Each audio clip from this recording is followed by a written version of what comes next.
The Troubleshooters is a tabletop RPG written by Krister Sunderland and published in 2021. It was nominated for the 2022 ENnie Awards for both Best Game and Product of the Year, and won a Silver ENnie that year for Best Adventure for the supplement The U-Boat Mystery.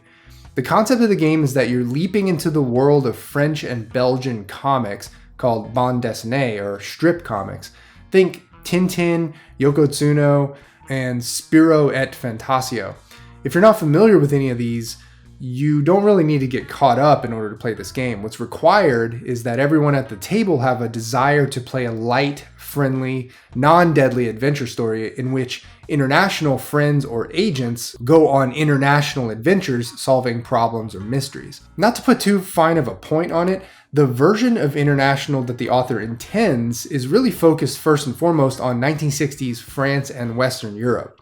Then Africa, the Middle East, Asia, and South America in equal parts, but not really North America at all. As an American, I'm not really offended by this. In fact, I really sort of agree with the sentiment that North America is largely not an exotic locale, but whether I'm offended by this or not is besides the point. The game is based on a subgenre of comics that simply has its own Eurocentric and European sensibilities of romantic international adventure, and it's a pretty fun lens for your fiction. The mechanics of the game are very much reminiscent of BRP/RuneQuest or Call of Cthulhu in that it's roll under percentile dice for a large array of skills. There are also D6 dice pools to resolve damage delivery, damage soak, and damage rolls. In a nutshell, when you're rolling d6s for damage, you're usually rolling anywhere from 2 to 7 dice, and any roll that is a 4, 5, or 6 will render a point of health or vitality damage on the target.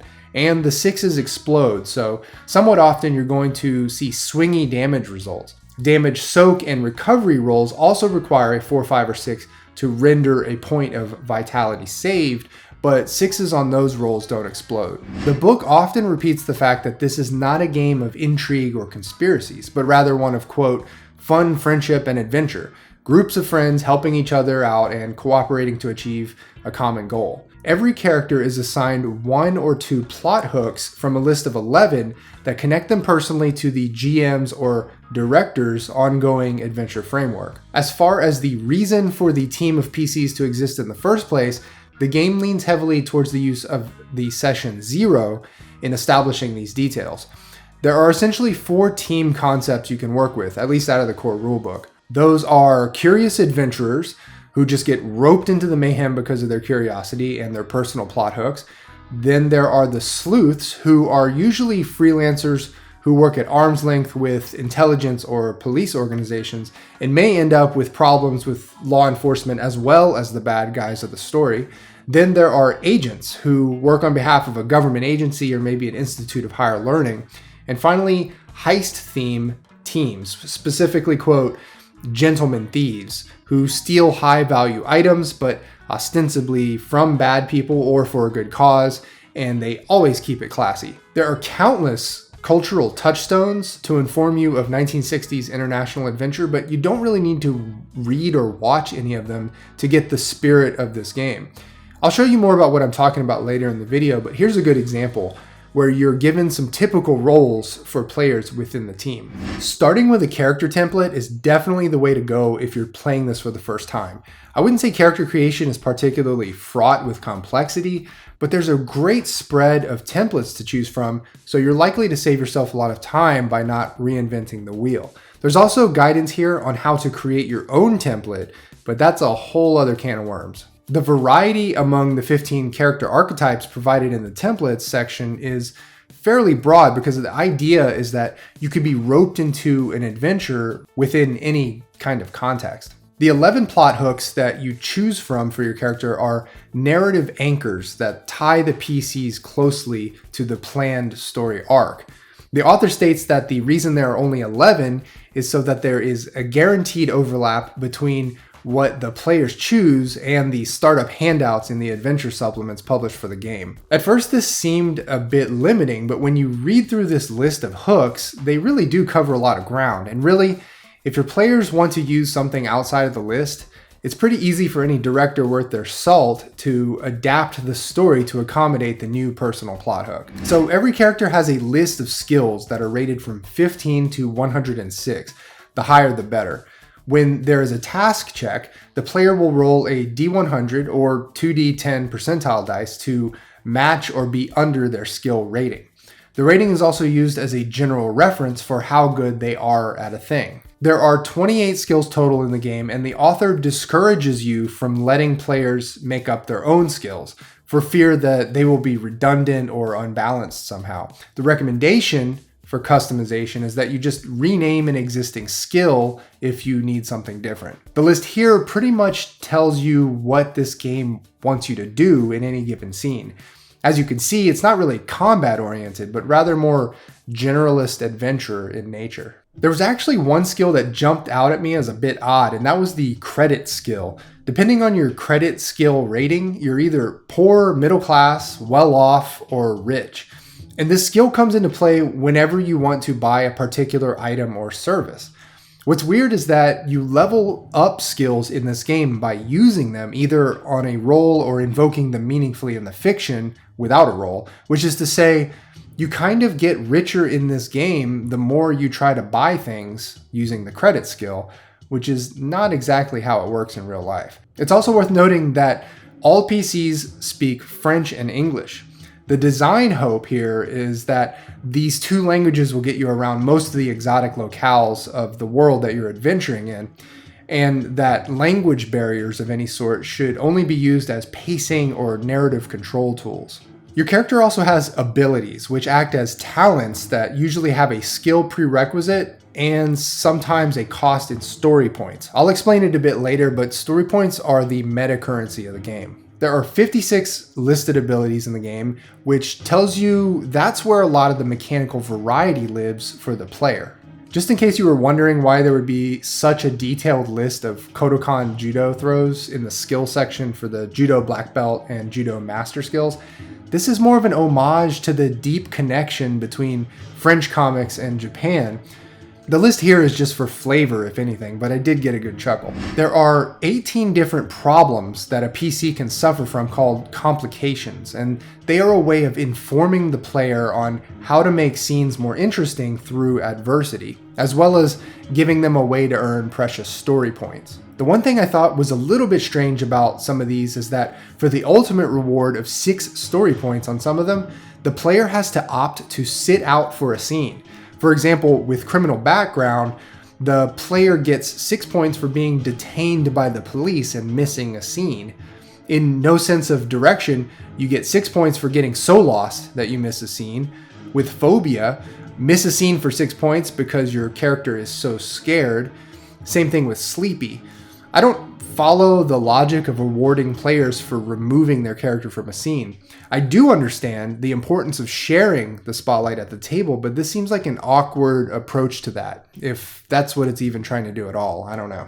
There are 2 ways for the director to modify a task check, and the primary way is really pretty bizarre, to be honest. I feel like I've seen this approach in one other game, but it's not really what I would prefer to use. Basically, the players are rewarded or penalized with pips on a roll. +1 pip, +2 pips, -2 pips, etc. You're supposed to roll your percentile dice and then take the ones dice and compare that against your pip modifier for that roll. If that die is between 1 and the pip value, if positive, you succeed. If it's above the positive pip value, then the skill roll is interpreted normally instead. Likewise, if you have a negative pip modifier, your ones die needs to be above the negative pip value, and if it's not, you then again just interpret the roll as normal. If this seems confusing to you, you'll have to pause the video and just read the page for yourself. I actually finally got my head around it after a couple readings, but it's just not as intuitive as the optional rule, which is just to add 5 to your roll for every pip that you have on that roll, or take away 5 for every minus pip. Here's another nice cross-section of skills versus what you're trying to do in the game from scene to scene. There's just a lot of jumping around and figuring things out. Action economy in the game doesn't offer any surprises. You roll initiative, you get a move, a free action, and a main action per turn. If you're in a scene where your relative location matters, the area map is divided into zones that make logical sense, and it takes one move action to move to an adjacent zone. As far as the death mechanic in the game, there are 3 ways to die. You can, 1, not take dangers within the fiction seriously and have the director just kill you outright, or the player can choose to sacrifice their character in a moment of peak drama. That's always a choice in RPGs, I think. And from a hard mechanical perspective, there's the mortal peril way of dying, in which a player can take a mortal peril condition instead of vitality damage, which will give them an advantage on skill checks for the rest of the scene. But if they run out of vitality in that scene with that condition, they straight up die. There are a variety of conditions, which at worst will lead to negative pips and getting stunned or knocked out cold. Again, this game is not really trying to kill your character. The danger is just meant to flavor the action. Okay, so story points. You start the game with 4 points and can accumulate up to 12. They are earned in a variety of ways, including rolling doubles on a skill check, getting captured in the story, intentionally rejecting a successful task and making it a troublesome situation for your character, or just being generally entertaining at the table. And story points are spent on all kinds of things. First and foremost, they're used to activate most abilities in the game, but also for finagling rolls or massaging the details of a scene. I won't get too into the weeds on equipment in this game, mostly because the game outright states not to sweat your gear too much. I will point out the fact that the list of different calibered guns, as well as blade types, is pretty substantially nuanced. There are actually differences in the damage ratings for each of these calibers and blade types, so you kind of need to bookmark this page, even though a lot of the gear mechanics in the game are pretty hand-wavy. One other thing I'd like to mention in this section is the handful of weird tech that characters might come across. I like these items because they really reinforce the fantastical 1960s theme of the setting. There are also a few more bits of sci-fi tech detailed in the section on the main villain faction of the game, the Octopus. I think my favorite aspect of this book, and where it shines brightest generally, is the section presenting the actual world of 1960s bande dessinée adventures. The premise of this world starts in 1964 when a French-Japanese rocket is the first manned mission to the moon, which is of course 5 years earlier than when the US first reached the moon. This detail is sort of your cue to just kind of throw most political history out of the window and put on your Euro goggles.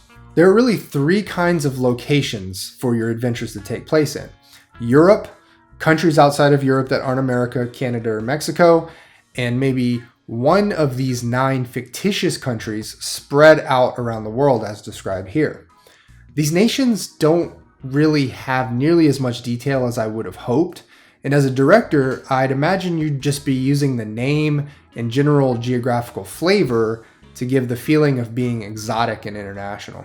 I did find it kind of funny that the book has to remind you that CDs, cell phones, personal computers, and the internet don't yet exist.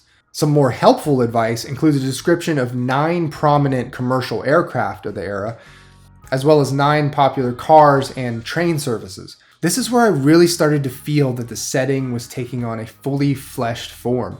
As the director, you'd probably still need to look up what these planes, trains, and automobiles looked like, but these lists are very evocative, and just being able to provide pictures of these things can really evoke the setting in the imagination.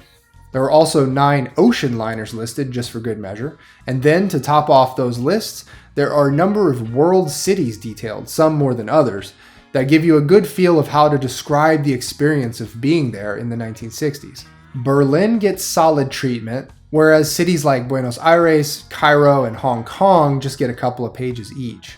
Then you get a couple more names where you'd really have to do your own research to properly flesh out. But if you want to set any part of your adventure in France, you're in luck. The book gets pretty deep into the details of this country for obvious reasons. And that especially includes Paris, which gets a full 9 pages of details. One of the final chapters details the main default villain organization known as the Octopus. Think Hydra from Marvel or Spectre from James Bond. The idea is that they're highly organized, highly funded, evil, and bent on taking over the world. They are organized into cells like any proper global terrorist organization, and directors can tap them to produce any kind of threat like an assassin, spy, or saboteur. I did really like this list of zany gadgets that they have access to. Despite it being the 1960s, they have a variety of sophisticated drones and robots, paralysis ray guns, and octopus-shaped hovercraft. I think incorporating these elements can really color the play experience in the right way. And finally, there's a chapter that details all kinds of NPCs, including what might be considered the bog standard boss, lieutenant, underling, and mook archetypes. There are actually 11 different octopus NPC types as well. And pretty importantly here, there are dinosaurs. So alright, here are my thoughts on the Troublemakers. Even more location details. My favorite part of this core rulebook was the presentation of the setting itself. From the vintage cars and planes to the description of the cities. I just would have liked to have seen a bit more on the international cities like Cairo, Hong Kong, and other places. Familiar dice mechanic. I felt very at home with the percentile dice skill checks, complete with leveling them up by using the skill. I didn't see any acknowledgement of BRP, but I don't know, maybe at this point the concept is so old and accepted that it's just in the ether for everyone to grab without attribution now. But yeah, the actual underlying rules of the game are really accessible, its own genre. The combination of non-deadliness and international 1960s jet setting, along with adventurous problem or mystery solving, really has a unique feel to it. I have read very few of the French comics that have inspired this game, but I really get a sense of the spirit without needing to sift through those archives. And that's important because it's not easy to get one's hands on those old comics these days. And even if you could, you'd probably need to read French, which everyone can read and speak French, right? Anyway, that's all I've got for now. Let me know in the comments if you've played or run this game and what your experience was like. If you'd like to help support the channel, please consider joining my Patreon. All the links for everything are below. Thanks for watching. See ya.